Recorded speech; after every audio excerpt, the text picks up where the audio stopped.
I've made multiple six figures online before the age of 22, and in today's video I want to show you exactly how I did that once I stopped chasing more business models, more hacks and trends, gimmicks, and instead I developed my own framework that I now call BDP, Behavioral Demand Psychology. It's the same framework that dozens of my students have also applied to make anywhere from 2, 5, 10, 12, 15, 20, up to $257,000 a month, which is how much my top performing student is currently making. So this framework works, and in today's video I want to show you exactly what it is, how I learned it, and how you can apply it. So what is BDP? It stands for Behavioral Demand Psychology. How did I come up with it? Well, if we go back around 5 years, that's when I started the ambition of wanting to make money online. Around 5 or 6 years ago, actually.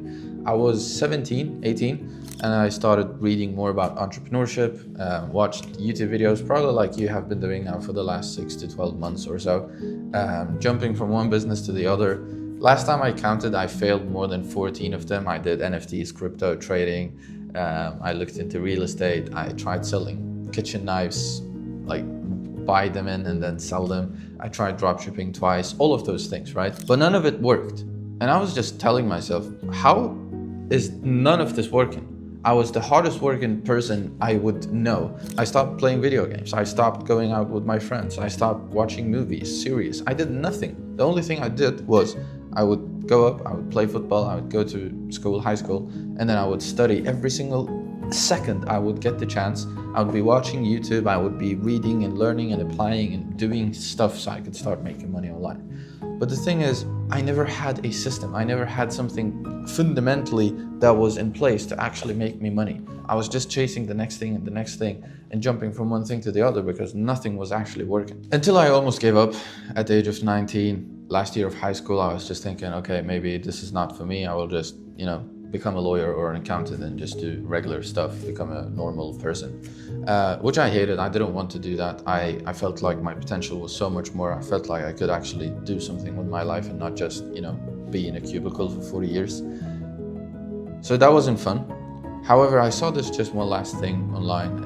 It was a YouTube video from a guy who was saying, you can make money online, it's legit, etc. And I was like, okay, let me just give this one thing a last try. It was called SMMA. SMMA is a business model. It was also based on a trend. It does not work anymore to the same degree because it's just a run to the bottom, basically.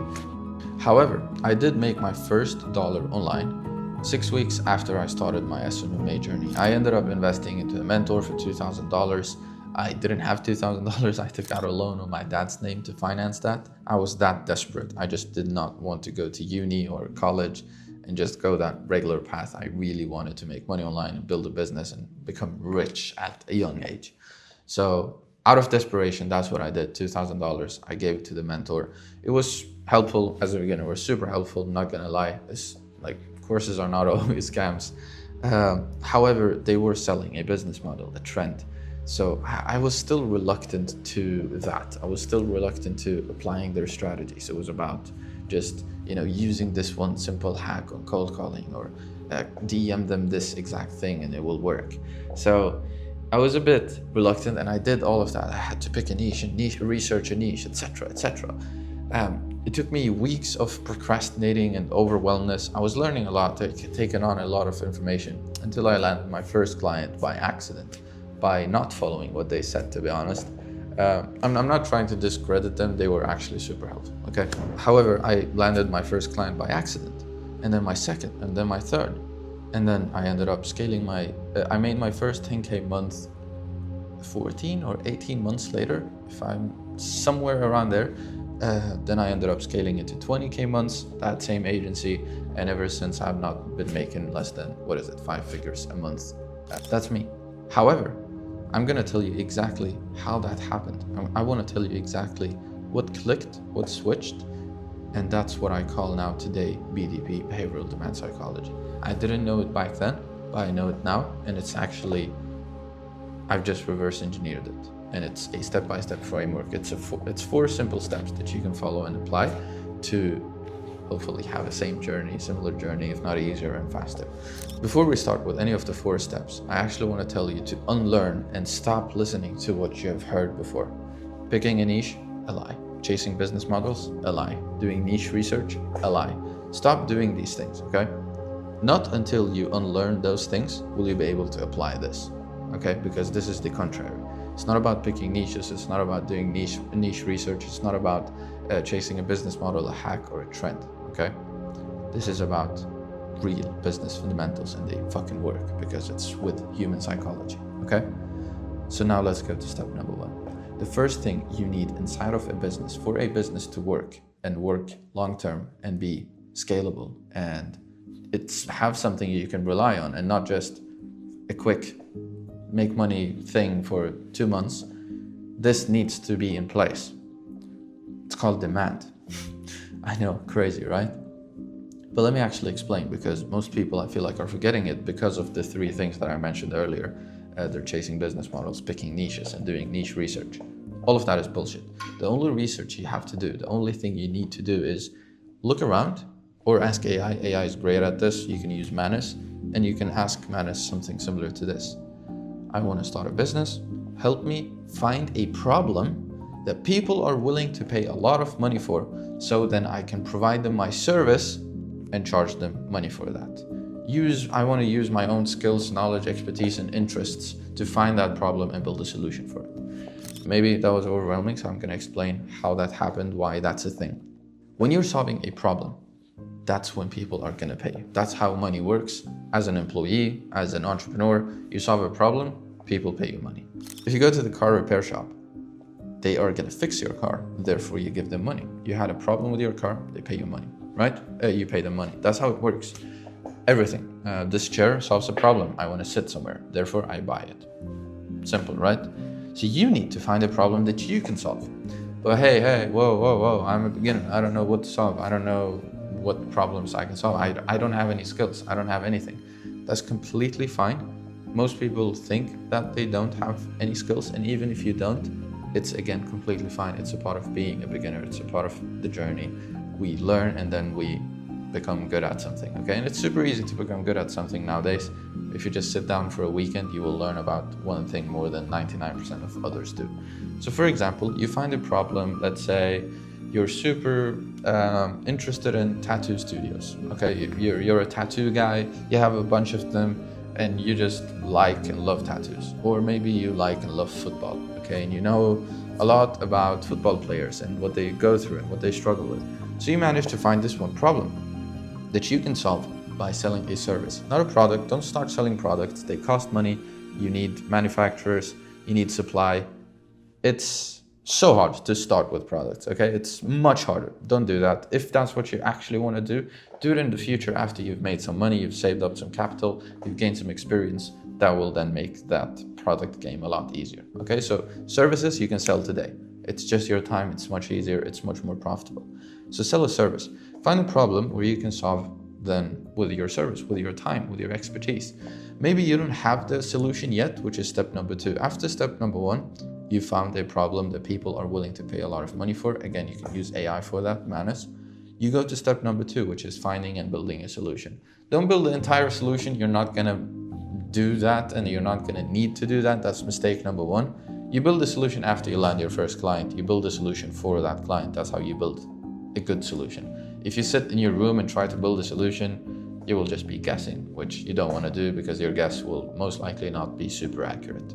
Not because you're stupid, it's just, even if I would do it now with 4 years of experience, sure, my guess can be more accurate, but even though, it would still be a guess. Instead, you just wait till you get your client, you ask them what they want, and then you deliver it for them. That's the best way. So you just have to outline your solution for that problem that you just picked and solved, okay? It's your problem. You pick it, you solve it, you decide. You just have to decide what the solution could look like, okay? And you can do that, again, by asking AI, all right, let's build the best solution possible for this problem that I just solved, that I just found. And then you can build that solution, or at least outline, okay? In step number 2, not only do we have to outline the solution, we have to package it and make it compelling. That's what's called creating an offer. And not just any offer, you need to create an offer that will make it will make it impossible for the person with a problem to forget your offer. They will go around and think about it and be like, That's the person. It needs to be memorable, okay? That's what I call a hat trick offer. If you know anything about football, a hat trick is when someone scores 3 goals and, well, you just remember that because they scored 3 goals. The player gets to take away the ball with them. It's cool. So you create a hat trick offer, okay? A hat trick offer is something they will not forget. An offer so good, it will be written in the history books, okay? People count when someone does a hat trick, scores 3 goals. That's how good your offer needs to be, a complete no-brainer. It includes guarantees, a risk reversal. You add so much to the value that it just feels like, whoa, you're gonna do all of this for me for just this price? That's insane, let's do that. You add a guarantee, you add time frames. You can do that again. I can create a separate video on how to create hat trick offers. However, for now, you can use Manus to help you do that.